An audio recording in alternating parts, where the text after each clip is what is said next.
They said the bus would drop me at the hotel. I wake to a plastic bracelet biting my wrist and a cot with a thin gray blanket that smells of bleach and old soup. Light is the flat kind, fluorescent, unsentimental. Someone coughs wetly nearby. Metal legs scrape. A woman is praying under her breath, the same two words over and over like she's stitching herself to the morning. Ma'am? A shadow leans over me, all key lanyards and practical shoes. You with us? Name? My mouth is lined with sleep and dust. Mary Ellis, I say, and it sounds like I'm introducing a stranger. My purse is under my pillow, zipper still closed, the way I learned to keep it when I travel alone. I touch it. The familiar bulge of my pill organizer presses back. Small mercy. I'm Tasha, the woman says, tablet propped on her forearm. Intake. You came in late. Said you were tired and needed a place for the night. Any medical we should know about? I was told there's a reservation, I say, though the word hotel won't pass my lips. It feels too shiny for this room. A room with my name. Tasha's face does that careful social worker thing, soft, but fenced. We'll see what we can find out. For now, breakfast is hot. I sit up slowly. My knees object. They always do, like old neighbors who think they own the street. Around me, the shelter hums to life. Cots fold, plastic bins slide. A volunteer rolls in a cart that rattles with dented mugs. A boy too young to be hard already wears that guard dog stare.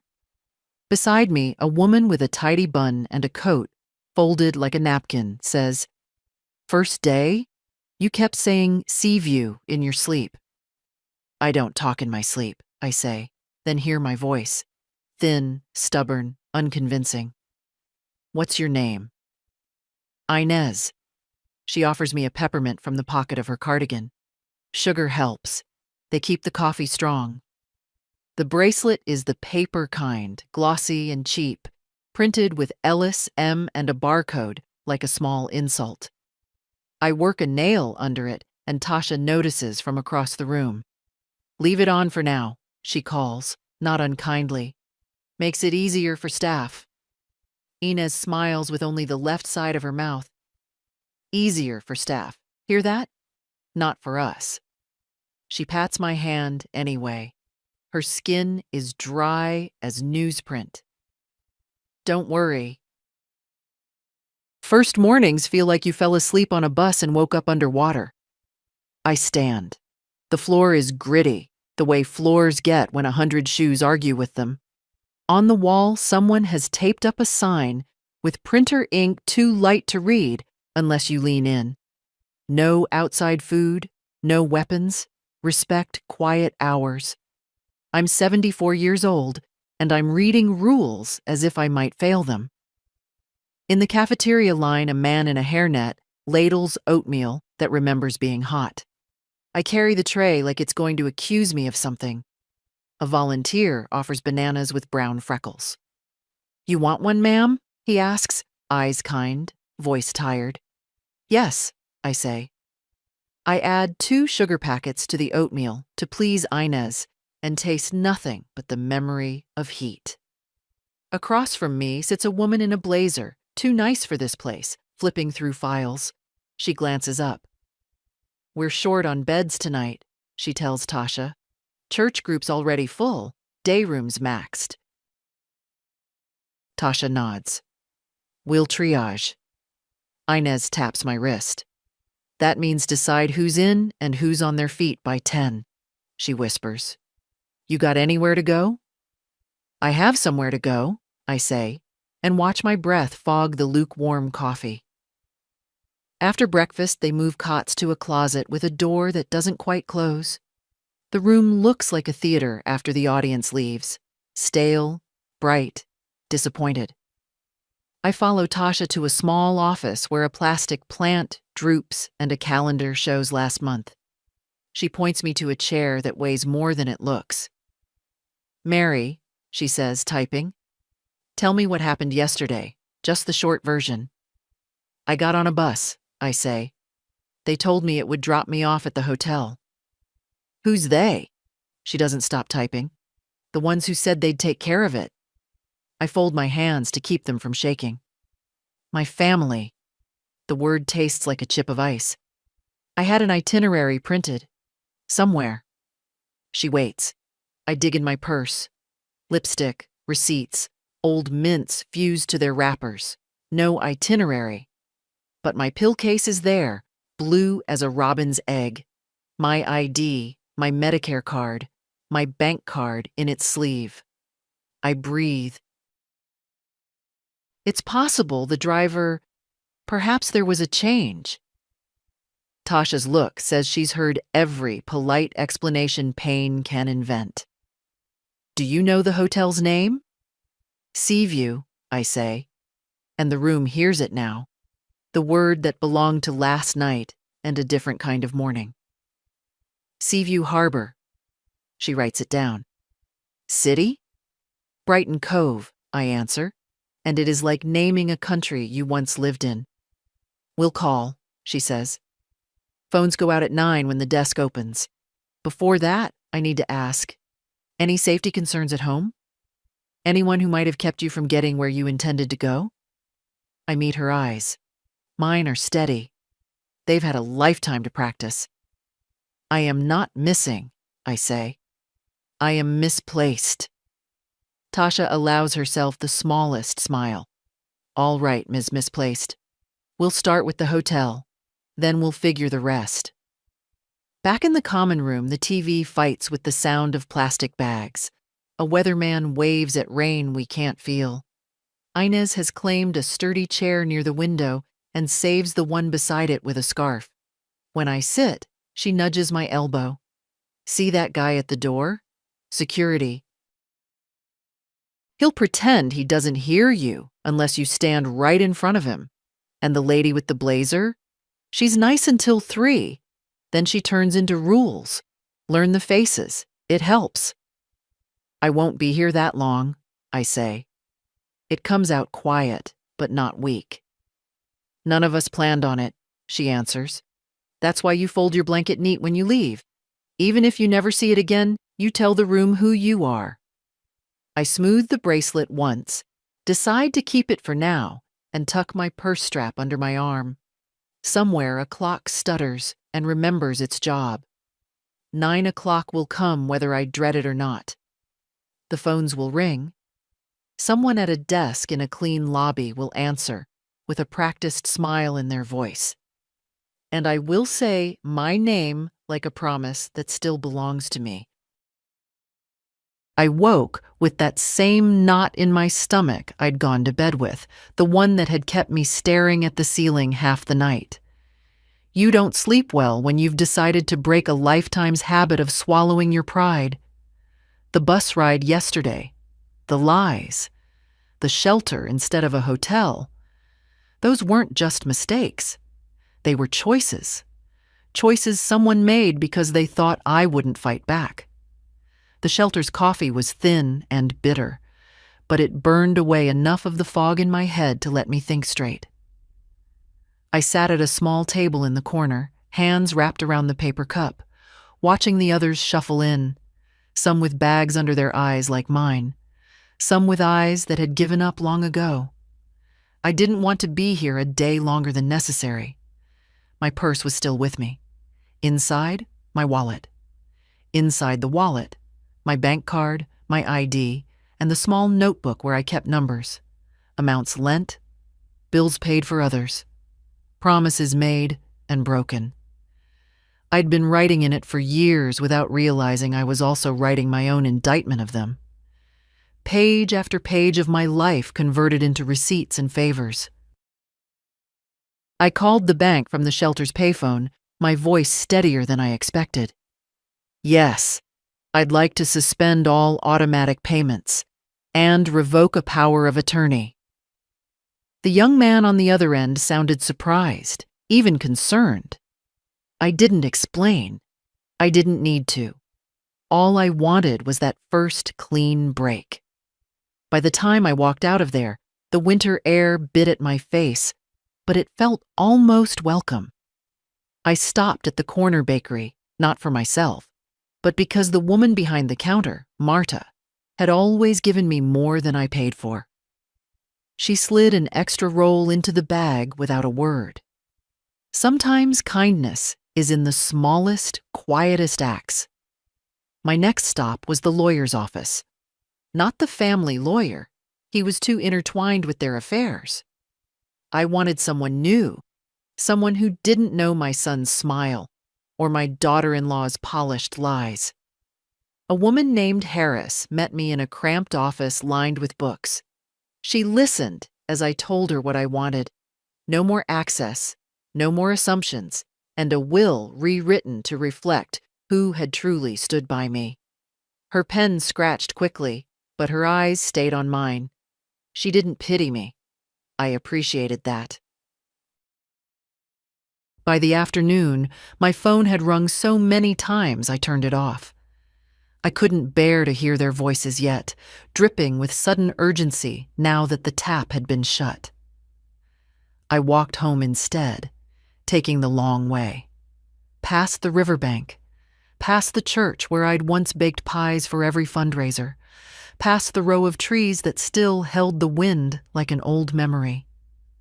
When I reached my front steps, someone was sitting there. My granddaughter. Hers was the one voice I hadn't been avoiding. She stood as I approached, her eyes wide. "Grandma, what's going on? Dad's in a panic." "Inside, over tea," I told her. Not all of it. Just enough that she understood this wasn't sudden madness on my part. She listened, hands wrapped around her cup, a frown between her brows. "I've seen how they treat you," she admitted. "I just didn't think you'd ever—" She trailed off. "Neither did I said.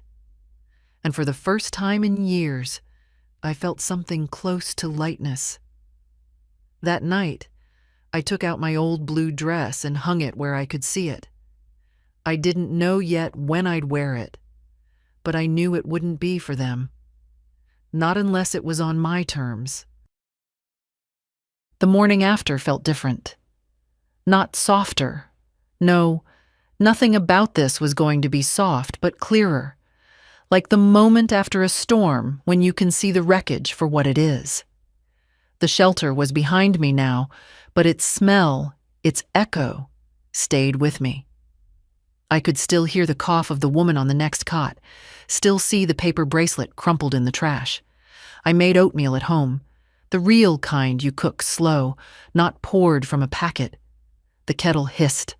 My house, my table, my chair, it all felt both familiar and foreign, like returning to a place after years away. I thought of how close it had been to losing it. One signature, one more temporary arrangement, and I could have been gone from here for good. I wasn't in the mood to sit still. I walked into town, scarf tight around my neck, eyes sharp for the small details I'd missed in my years of habit. At the library, the same one where I'd taken my children when they were small, I asked for a computer. My hands shook a little as I typed, first my name, then my address, into the county property search. There it was. My name was still listed, but something new sat beneath it. A pending transfer of ownership, filed just 2 weeks ago. To a trust, managed by my son. My throat tightened, but not with surprise. It only confirmed what I'd begun to suspect, that the hotel trip had been a step in a plan. I printed the page and slipped it into my purse. The librarian, a boy young enough to be my grandson, glanced at me like he wanted to ask if I needed help. I smiled, the kind of smile that tells someone to mind their own business. Back outside, the air had warmed enough to smell the river. I headed toward the bus stop, but halfway there I stopped. The bank was across the street. I didn't plan to go in, but my feet had other ideas. Inside, the teller recognized me. Years of small deposits and Christmas checks for the grandchildren will do that. I asked for a balance, and then I asked to move a large portion into a new account, one in my name only, no joint access.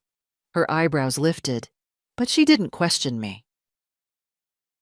By the time I walked out, the sun was dropping low, washing the street in that late afternoon gold that makes even cracked sidewalks look beautiful. I passed a cafe, and through the glass I saw my son's friend, the one who'd been a witness at their wedding, laughing into his phone. He didn't see me.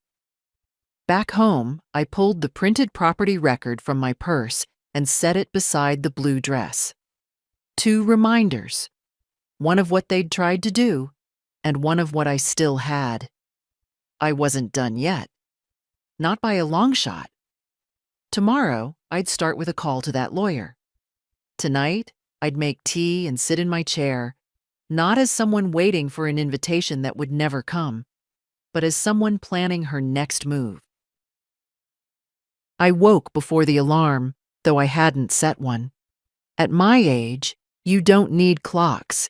You have the habits of decades, and lately, the kind of restlessness that drags you out of bed, whether you want to be up or not. The kettle went on, and while it hissed, I laid the printout from the library on the kitchen table. The words, "pending transfer of ownership," looked bolder in the morning light, like they were daring me to ignore them. I wasn't going to. By 9 o'clock, I was in the lawyer's office again. Ms. Harris wore a deep green jacket and that same expression, professional but not pitying. I liked that about her. I slid the printout across her desk. "It's them," I said, trying to get my house without asking me to leave it. She read it, then leaned back. "You still have full title. This filing is an attempt, not a completion. We can block it. We can also find out exactly who initiated it and when."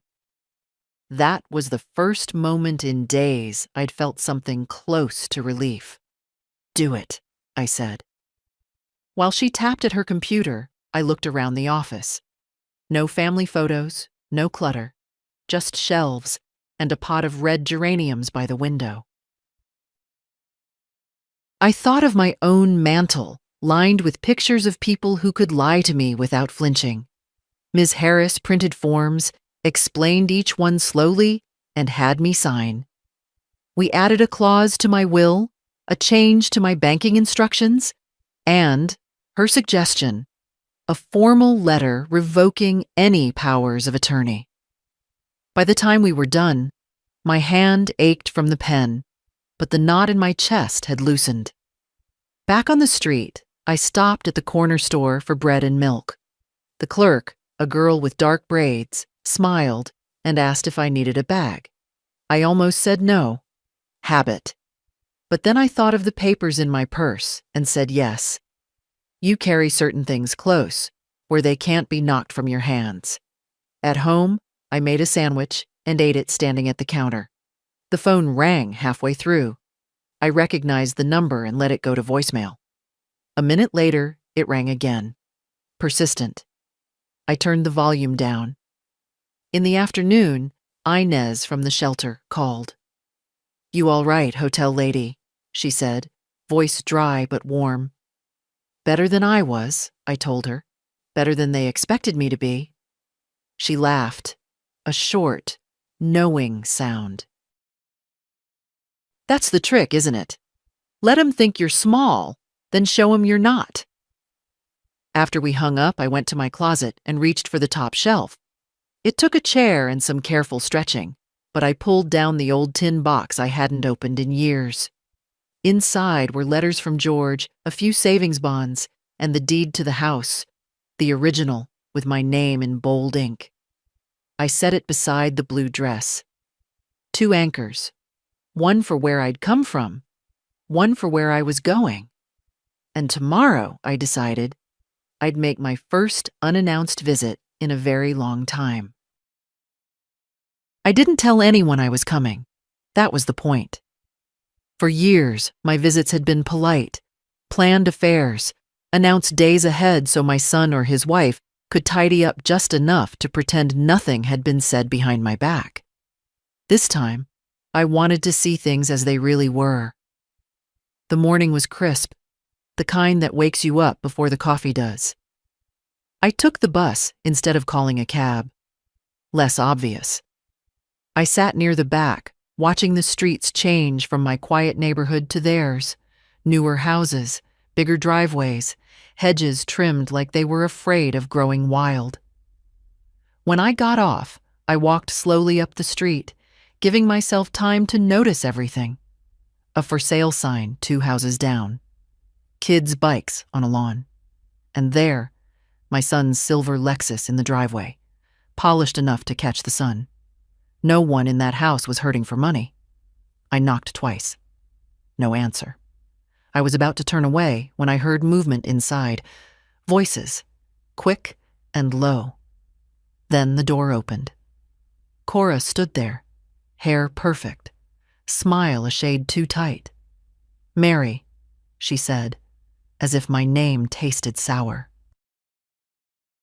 What a surprise! "I was in the neighborhood," I said, stepping forward before she could block the doorway. The living room was as spotless as a furniture showroom, but there was a stack of unopened mail on the console table, and the top envelope had the bank's logo on it. I kept my eyes moving, casual. She offered me coffee, and I accepted. Not because I wanted it, but because sitting gave me more time. Wesley came down the stairs, phone in hand. He froze for a fraction of a second when he saw me, then plastered on a grin. "Mom, I didn't know you were—" "Of course you didn't," I said lightly. "I didn't call." The 3 of us sat. They asked small questions, the kind people use to fill time, about my health, the weather, a neighbor's dog. But there was tension in the way Wesley kept glancing at Cora, as if silently asking what I knew.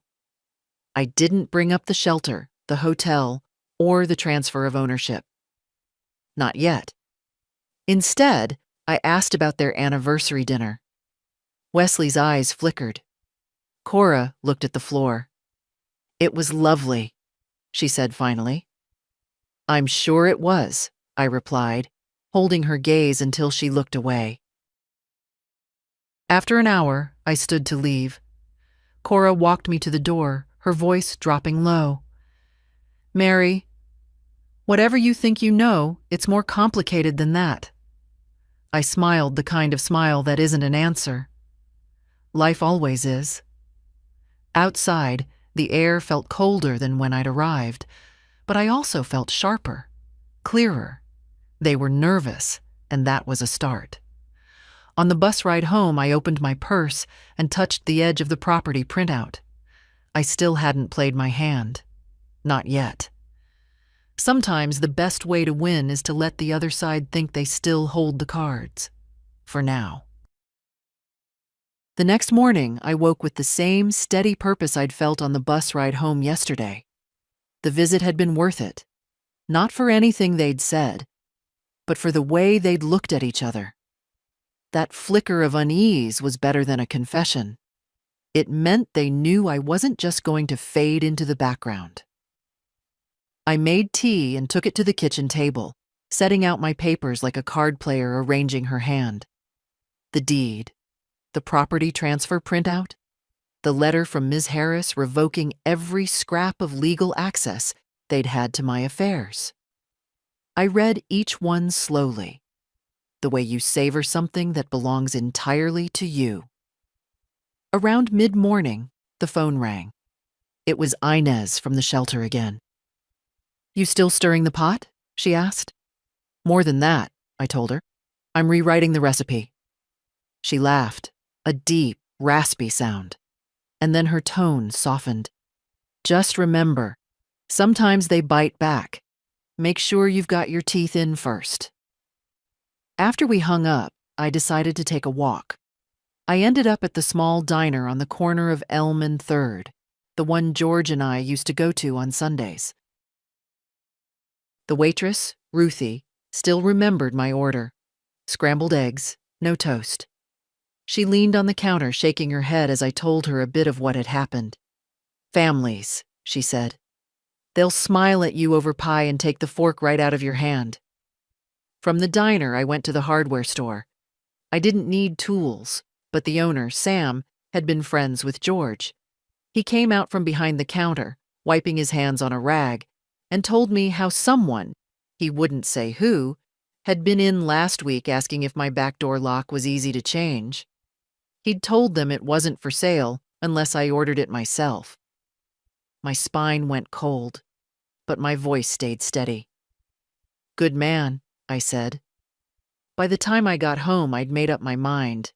I wasn't going to wait for them to make another move. Tomorrow, I'd go to the bank in person, not just to shift money, but to place every account under a security code known only to me. And after that, Miss Harris and I would file whatever needed filing to make the property transfer impossible. That night, I sat in the armchair by the window with the blue dress laid over my lap. I traced the pearl buttons with my fingertips. It wasn't about wearing it anymore. It was about remembering that I could still walk into any room with my head high. They might have thought they'd written me out of the story, but I was just getting to the part where I pick up the pen. The bank smelled faintly of polished wood and printer toner, clean, efficient, impersonal. I preferred it that way. I didn't need warmth here. I needed precision. A young man in a suit I could have bought him for Christmas last year greeted me with the kind of brightness they teach in training. Good morning, Ms. Ellis. How can we help you today? I need to secure all of my accounts, every last one, I said. No changes, no withdrawals, no access without my direct, in-person approval, and I want a password, one only I know, required for every transaction. He blinked once before nodding. Of course. Let's get you seated with a senior account manager. The manager was a woman about my granddaughter's age, but she carried herself like someone who didn't flinch easily. I explained, in broad terms, that I'd recently become aware of attempts to act on my behalf without my consent.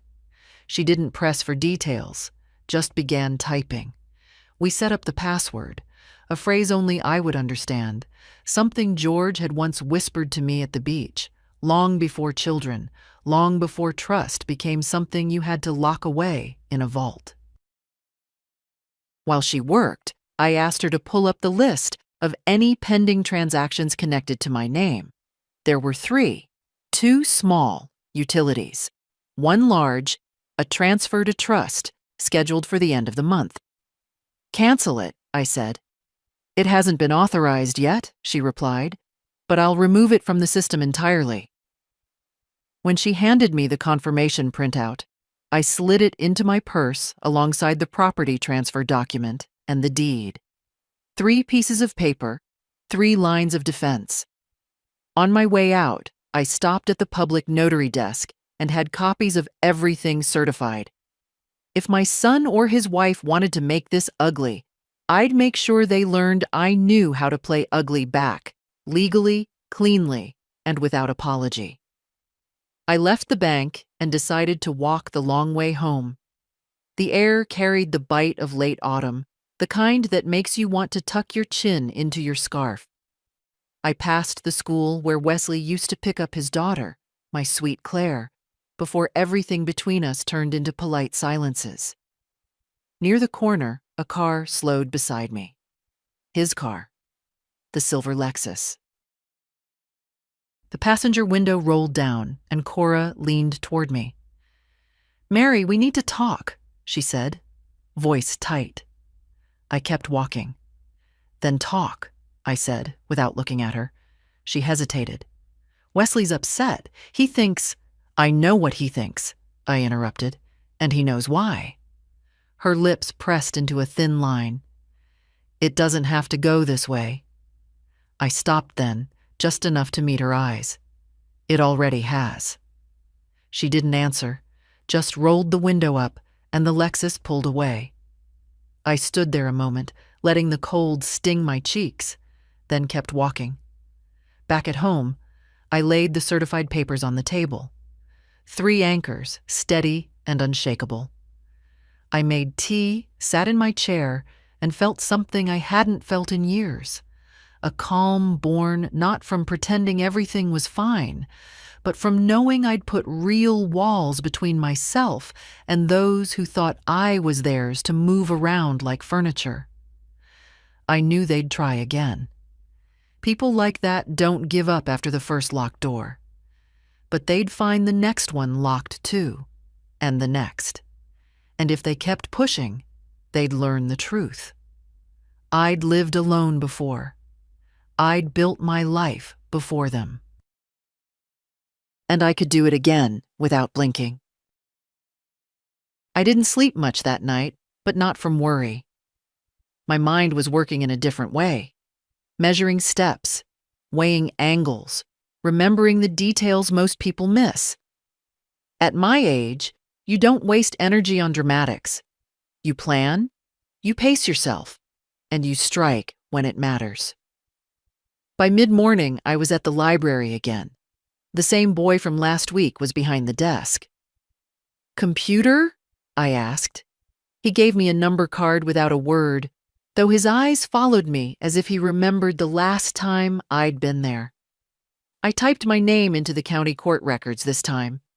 It took a while, but there it was, an intent to transfer property form, filed electronically, no witness signatures, no physical visit to the clerk's office, coward's work. I clicked to open the attached document, and there, in the neat, impersonal text of legal forms, were the words that made my stomach turn. Initiated by power of attorney, Wesley Ellis. Except he didn't have that anymore, not legally, which meant 2 things. 1, he'd filed it before I revoked it, or 2, he was lying to the court. Either way, I printed the record. Then I searched his name. My son's name, on public documents, tied to more than one trust, not just mine. One of them belonged to a man I knew, Harold Jensen, who used to live 2 streets over, now in a nursing home. A pattern was beginning to take shape, and I didn't like the look of it. I folded the papers and slipped them into my purse. From the library, I walked to Ms. Harris's office. She was in with another client, but her assistant took one look at the documents and said, "We'll add these to your file, and we'll request the electronic log to see exactly when and from where the filings were made." I left feeling steady, almost cold inside. Cold is good. Cold keeps you from making mistakes. On the way home, I stopped at the grocery store. In the canned goods aisle, I ran into Claire, my granddaughter. She hugged me quick, like she was afraid someone might see, and whispered, "Grandma, Dad's been saying you're confused, that you don't know what you're doing." I met her eyes. "Do I look confused to you?" She shook her head. "No. You look sharper than I've ever seen you." I touched her cheek. "Good. Remember that." At the checkout, I paid in cash. Small habit, but one that leaves no trail for anyone with wandering eyes. Back home, I added the new papers to the growing stack on my dining table. The blue dress hung on the chair beside it, almost like it was keeping watch. I sat, sipped my tea, and thought of the next step. Not defense this time, but offense. I wasn't just going to stop them. I was going to make sure they couldn't try this with anyone else again. The wind rattled the kitchen window that morning, a sharp, restless sound, like the house itself was urging me forward. I sat at the table, hands wrapped around a mug of tea gone cold, staring at the stack of papers I'd built like a fortress. Deed, bank statements, certified copies, court filings. Proof. But proof isn't enough if it just sits there. I needed the kind of action that makes people wish they'd never started down this road. I called Ms. Harris first. "I want to move on Harold Jensen," I said, without preamble. She was quiet for a beat. "The neighbor? The one in the nursing home?" "Yes. I think Wesley's been doing to him what he tried with me." I told her about the trust in Harold's name, about the filing dates that lined up too neatly. She didn't interrupt, just let me talk until the words stopped. Then, "All right, we can contact Harold's court-appointed advocate. If what you suspect is true, they'll open an investigation." When I hung up, I felt that cold steadiness again. It wasn't joy, not satisfaction, just the clarity that comes when you finally see the whole picture. Around noon, I decided to dig into my own past decisions. I went into the spare room, once a sewing space, now mostly boxes, and found the file marked legal. Inside, under faded receipts and warranty slips, was the original power of attorney I'd signed for Wesley. The date on it made my stomach tighten. 4 years ago, right after my surgery, when I was still fogged from painkillers and too tired to read the fine print. I remembered him saying, "It's just in case something happens, Mom." Something had happened, all right. I slipped the document into my purse. It wasn't just a mistake. It was a breadcrumb. The kind that could lead right back to him if I placed it in the right hands.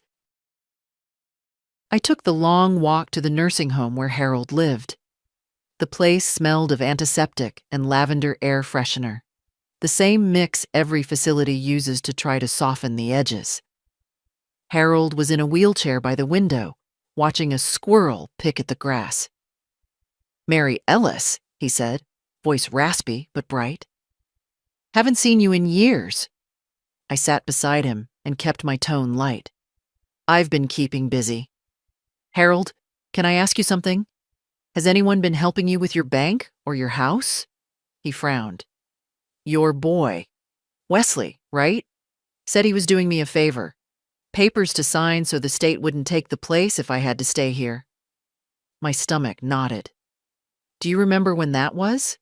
He shrugged. "Last spring, maybe." I patted his hand. "Would you mind if I passed your name to someone who can make sure everything's been handled fairly?" He chuckled. "Handle away.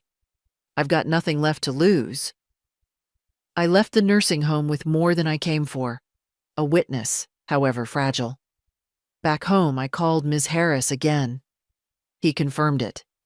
Wesley got him to sign papers last spring. "I'm bringing you the original power of attorney from my own file. You can match the handwriting, the notary stamp. It's all there." She didn't say "good job" or "I'm sorry." She just said, "Bring it in tomorrow. We'll move fast." I hung up and set the kettle on. The house felt quieter than usual, but not in a lonely way, in a prepared way. The kind of quiet before a chess move you know will change the game. I sipped my tea, looking at the blue dress draped on its chair, and thought, not for the first time, that people mistake age for softness. They forget how much you learn watching the world try to take from you, piece by piece. I wasn't just going to keep my house. I was going to make sure Wesley never stood on someone else's doorstep with those same papers in his hand again. The morning felt heavier, like the air itself had weight.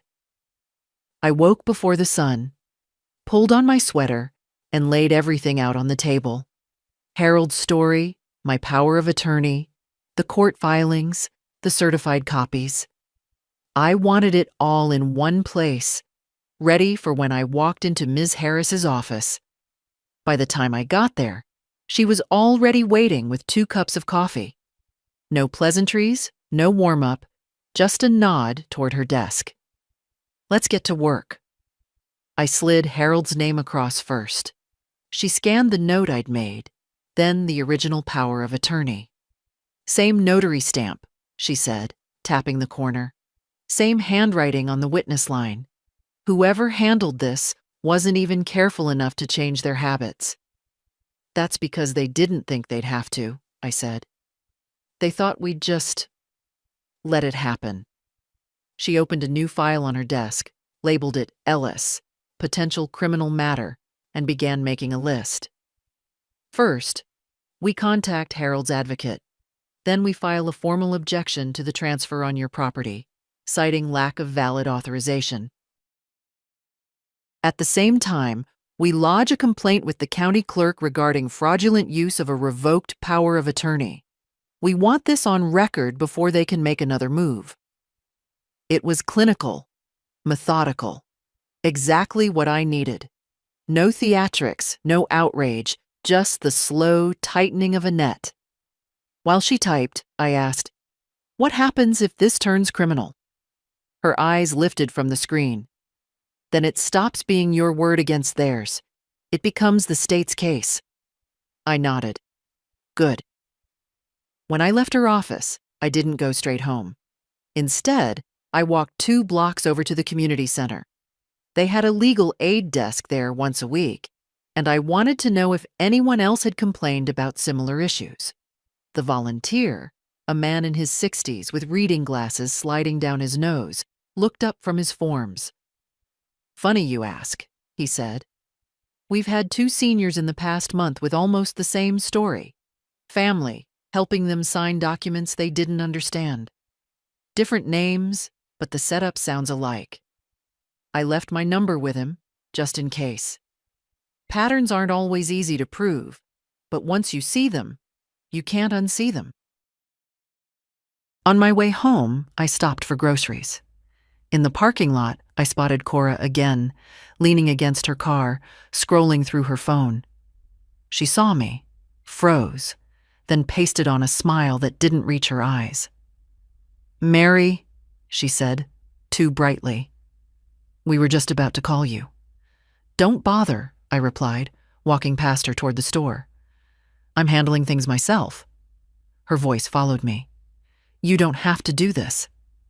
I didn't turn around. "Yes," I said, "I do." Back home, I added a new folder to my growing stack, labeled Other Victims. Maybe it was premature, maybe it was too much, but something told me this was bigger than me. That evening, the phone rang. I expected silence after the click, but instead, a familiar voice spoke. "Harold's. Your lawyer called," he said. "Said I might get my house back." "You will," I told him. And I meant it. When I hung up, I stood by the window, looking out at the streetlights flickering on one by one. People walked past my house without a glance, never knowing how close it had come to belonging to someone else. I rested my hand on the back of the chair where the blue dress still hung. Not yet, I thought, but soon. And when I wore it, it wouldn't be for show. It would be because I'd earned it. The next morning, I was at the kitchen table before the sun had fully risen, pen in hand, writing a list that was less about remembering and more about committing myself. Once it's on paper, you can't pretend it was just an idea you might get to later. At the top, I wrote, "Finish closing every door they could use." Ms. Harris had filed the objections yesterday, but I knew better than to assume that meant the game was over. People like Wesley and Cora didn't take one setback and walk away. They circled, tested the edges, looked for cracks. My job was to seal them before they even thought to knock. First stop was the post office. I'd kept the same P.O. box for years, mostly for the occasional letter, but now I had all my mail rerouted there. No more envelopes left in my street mailbox for anyone to accidentally collect. The clerk, a wiry man with ink stains on his fingers, stamped the change of address form and said, 3 days and it's all coming here. I left with 2 keys, one for my purse, one hidden in the seam of my coat pocket. From there, I went to the utilities office. Power, gas, water. Every account had been in my name alone for decades, but I still added a password and a note. No changes without in-person verification by account holder. The woman at the counter didn't ask why. She just typed, nodded, and slid the confirmation sheets across to me. By noon, I was at the locksmith's. Sam from the hardware store had already warned me someone had been asking about my back door. I gave the locksmith the same instructions I'd give a surgeon. Work fast, make it strong, leave no trace of the old weakness. He replaced both front and back locks with heavy deadbolts, then handed me 3 new keys. "These aren't easy to copy," he said. "Keep track of every single one." I told him he didn't need to worry. After a quick lunch at home, I opened the tin box from the top shelf again. Inside, beneath the letters from George, I found the small photo album I hadn't touched in years. In the back, I slid an envelope containing 1 certified copy of every important document: deed, court filings, bank changes. If my house ever did get broken into, I wanted proof somewhere they wouldn't think to look. In the afternoon, Inez called again. "Heard from one of the ladies here," she said. "Your name came up. They said you're making a fuss." "I'm not making a fuss," I replied. "I'm building a wall," she cackled. "Same thing, if you do it right." The rest of the day, I stayed quiet, letting the rhythm of small chores settle my mind: laundry, sweeping, a pot of soup simmering on the stove. But my thoughts were never far from the stack of papers on the table. Every lock, every password, every rerouted letter was a stitch in the net I was tightening. Just before dark, I stepped outside. The street was quiet, the air smelling faintly of wood smoke. Across the way, the porch light at my neighbor's flickered, and for a moment, I thought I saw a car idling at the far end of the block. The shape of it was familiar. I didn't move toward it, didn't wave, just stood in my own doorway until the engine turned over and it drove away. Back inside, I bolted the door and set the keys in their place. This wasn't fear. This was preparation. And preparation is what keeps you standing when someone decides you're easy to move. I sat in my chair, the blue dress still hanging beside me, and realized I'd done it. I'd closed every door they could reach. Now it was only a matter of time before they understood there was no way back in. I didn't plan the meeting. I let it happen. Some things work better when you don't give the other side time to polish their lies. It was Saturday morning, cool and bright. I took the early bus toward town, but instead of getting off at the market like I usually did, I stayed on until the stop near Wesley's office. I knew he sometimes went in on weekends, old habit from his real estate days, before he learned there was more money in other people's signatures. Sure enough, his Lexus was parked out front. Cora's sedan sat beside it. My reflection in the glass door looked steady enough, though my pulse was a drumbeat in my ears. I pushed the door open and stepped inside. Wesley was behind his desk, phone in hand, mid-sentence. His eyes widened when he saw me. "Mom!" Cora came out from the back room, a folder in her hands. "Mary," she said, tone too sweet to be real. "We were just—" "Stop," I said. My voice wasn't raised, but it cut clean through the room. I walked to the chair opposite Wesley's desk and sat without asking. "I'm not here to listen. I'm here to tell you how this will go." They exchanged a glance, the silent kind that says they still think they're in control. I reached into my bag and pulled out the stack of papers, setting them on the desk one by one. The deed, the certified court objections, the bank's transaction report with the canceled trust transfer, and finally, the county filing showing Harold Jensen's name alongside Wesley's. "I know what you've been doing," I said. "Not just to me, to Harold, to others, and I'm done pretending I don't. Cora's smile faltered first.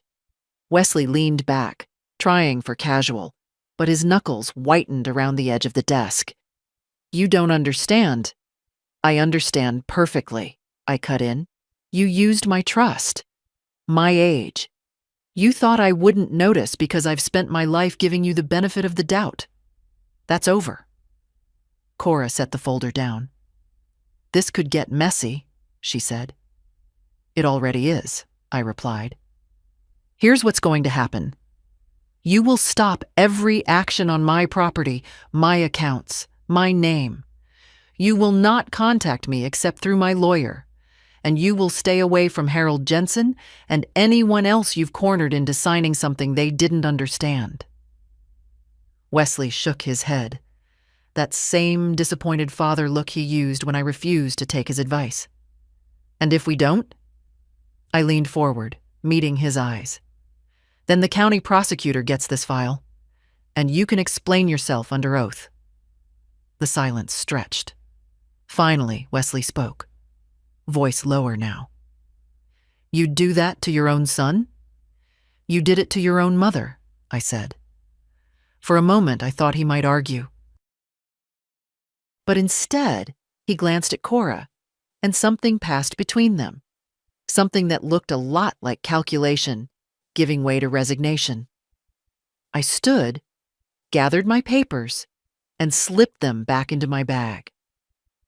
I'll give you one chance to disappear from my affairs quietly. Don't waste it. As I walked out, I didn't look back. The air outside felt sharper, cleaner, as if the building itself had been holding its breath. On the bus ride home, I watched the town roll past. Storefronts, children tugging at their parents' hands, the church doors swinging open for a wedding. Life going on, the way it always does, no matter who wins or loses the smaller battles. When I reached my street, I paused at the gate and looked at my house. My house. Every brick seemed to stand taller than it had a month ago. Inside, I hung my coat, set my bag on the table, and touched the blue dress draped over its chair. I wasn't ready to wear it yet. But soon, and when I did, it wouldn't be for defense, it would be for victory. The day I came home for good was quieter than I'd imagined. No grand arrival, no neighbors waving from their porches. Just me, a ring of new keys in my hand, and the familiar weight of my purse on my shoulder. The locksmith had finished the work while I was at the meeting with Wesley and Cora. The locks gleamed, untested, like polished armor. I slid the first key into the front door, felt the smooth resistance, and stepped inside. The air was different, still my home, but carrying traces of someone else's presence. A faint, sweet scent that wasn't mine. The living room looked orderly at first glance, but the details told another story. My armchair angled slightly wrong. The photograph of George and me, usually in the center of the mantel, pushed to the side. I walked through each room slowly, letting my eyes adjust to what had changed. In the dining room, the china cabinet door was ajar, one plate missing from the set. Upstairs, the drawers in the guest room were empty, Claire's old quilts gone. I stopped in my own bedroom. The closet smelled faintly of cedar, but the top shelf, where I kept the tin box, was bare. For a moment, my heart kicked hard in my chest, until I remembered that I'd moved it myself, days ago, to a place they'd never think to look. Even so, the absence was loud. This wasn't just about taking things of value. It was about reminding me that they could reach in and touch my life without asking. That they had. I put the house back in order, one small act at a time.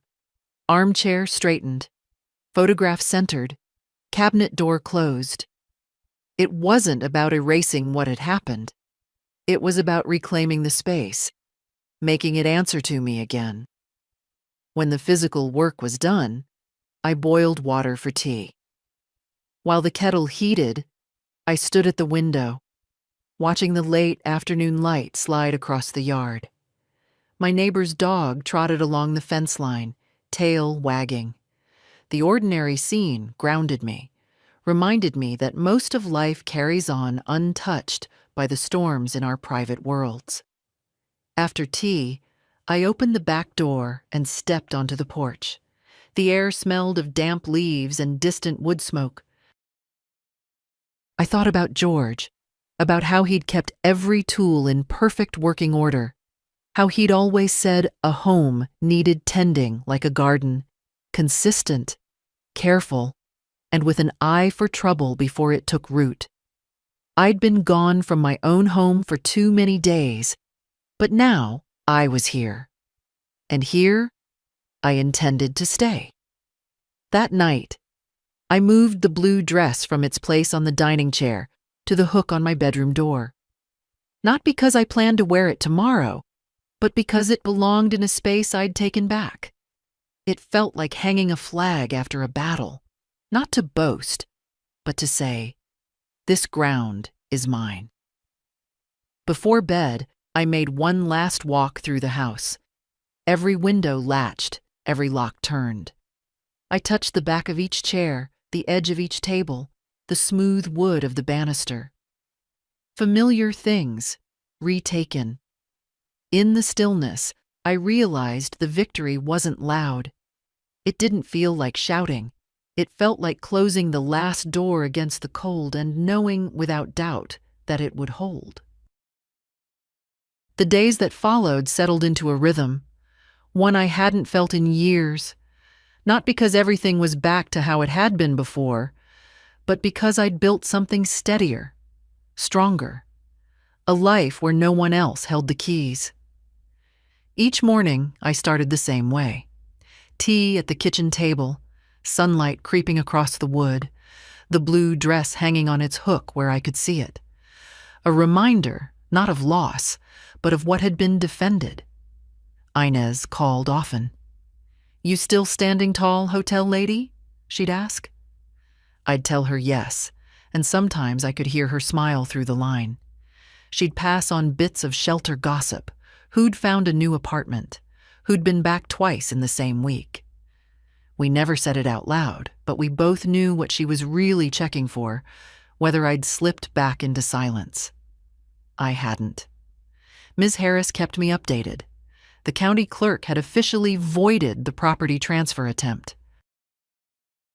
Harold's advocate had filed his own objection, and an investigator was looking into a pattern of questionable transactions. The phrase made me think of quilt squares, each incident a neat piece, harmless on its own, but when stitched together, revealing the whole design. I wasn't naive enough to think this was over. Wesley and Cora had been quiet since our meeting, but quiet could mean planning. Still, the balance had shifted. They knew now I could fight, and that I would. One afternoon, Claire came by. No text beforehand, just a knock on the door. She looked nervous, as if she wasn't sure which version of me would answer. I made tea, and we sat at the table, steam curling between us. "Dad's not happy," she said finally. "I wouldn't expect him to be." She hesitated. "He says you're making this worse than it is, that you don't understand what he was trying to do." I met her eyes. "I understand exactly. That's why it's stopping." She didn't argue. Instead, she reached for my hand. "I'm glad you're different now. Stronger." I squeezed her fingers gently. "I'm the same. You're just seeing more of me than before." When she left, I stood in the doorway and watched her walk down the street, shoulders squared in a way that made me wonder if maybe strength could be passed down like a recipe. That evening, I opened the tin box. I didn't need anything from it. I just wanted to see it was still there. The papers, the letters from George, the envelope of certified copies. all intact. I touched the deed, the raised seal cool under my fingertips, and felt the same quiet pride I'd felt the day we signed it all those years ago. A week later, Ms. Harris called with news. "The investigator has enough to proceed if Harold's willing to testify," she said.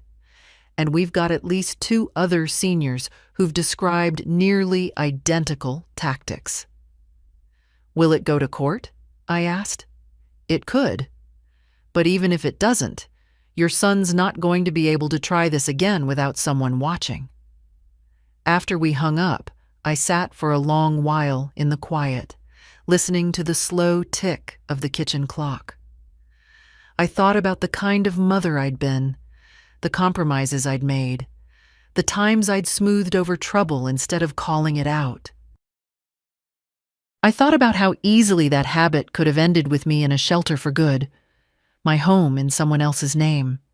Not anymore. That night, I took the blue dress from its hook and laid it across the bed. The fabric was cool and soft, the pearl buttons still firm in their threads. I ran my hands over it, not with nostalgia, but with the certainty that one day soon I'd wear it again, not for them, not for anyone else's approval, but for myself. When I put it back, I caught my reflection in the mirror. The lines in my face hadn't softened, but my eyes were sharper, steadier. I thought of what Inez had said the day we met in the shelter, that first mornings feel like you've woken underwater. I wasn't underwater anymore. I was on solid ground, and the house around me, my house, felt like it was breathing with me. Some victories don't roar. They stand. They endure. And they wait for anyone who might be foolish enough to try again. I woke before the sun, the house still wrapped in shadow. For a long while I sat at the kitchen table, hands around my mug, listening to the creaks and sighs of the walls. This place had held me through joy, through grief, through storms inside and out. And now it had held through this, through people I once trusted trying to slip it out from under me. The fight was quieter now. No more papers to file, no locks left to change, no accounts waiting for passwords. The fortress was built. What remained was something different, something like watchfulness. The kind you learn from tending a garden. Weeds will always try to return, but you know where to look for them now. Inez called mid-morning. "Heard from a lady here," she said. "Said she's got a nephew sniffing around her will. I told her your story." "My story?" "Yeah. How you went from hotel to shelter to making them wish they'd picked an easier mark." She laughed, low and knowing. Said it gave her ideas. After we hung up, I thought about that. How one person speaking up could loosen the knot in someone else's chest. I'd spent too long believing silence was dignity, when really it was just permission. In the afternoon, I walked to the post office. The clerk handed me a small stack of mail, all addressed to the P.O. box now. Among the bills and catalogs was a letter from Harold. His handwriting was shaky, but clear enough. They said I can keep the house. Thanks to you. I sat on the bench outside and read it twice, the sunlight warm on my shoulders. It wasn't just relief for Harold. It was proof. Proof that pushing back mattered, that it worked. Back home, I brewed tea and sat in the armchair by the window, the blue dress hanging across from me. For weeks it had been a symbol of something waiting, something not yet claimed. Now it felt like an invitation. I took it down, smoothed the fabric, and buttoned it slowly. It still fit, not just in size, but in spirit. In the mirror, I saw the same face, the same lines, but behind them, something steadier, not softer, not harder, just certain. I walked through each room, the sound of my steps against the floorboards familiar and grounding. In the dining room, I touched the table where my papers had been spread like battle plans. In the living room, I straightened the photograph of George one last time. In the hallway, I rested my hand on the banister, feeling the weight of the house as if it were an extension of myself. Before evening fell, I stepped onto the porch. The air carried the first chill of winter, but it didn't bite. Neighbors passed, some waving, some not. The street was the same as it had always been, but I stood on it differently now. I thought of all the women who'd been told to be quiet, to be grateful, to let things slide. How many of them had been left with nothing but memories in exchange? And I thought about the ones still in that place, wondering if speaking up would make them look foolish or unkind or ungrateful. Here's what I know now. Silence feeds the kind of hunger that never stops. And dignity isn't in swallowing your pain. It's in standing so firmly in your own life that no one can move you without your consent.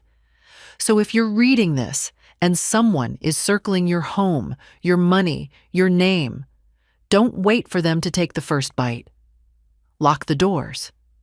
Guard the garden. Say the thing they hope you'll keep quiet. Because you are not theirs to manage. You are not furniture to be rearranged. And if they don't like the sound of your voice, let them learn what I've learned. There's no age limit on drawing a line and daring someone to cross it.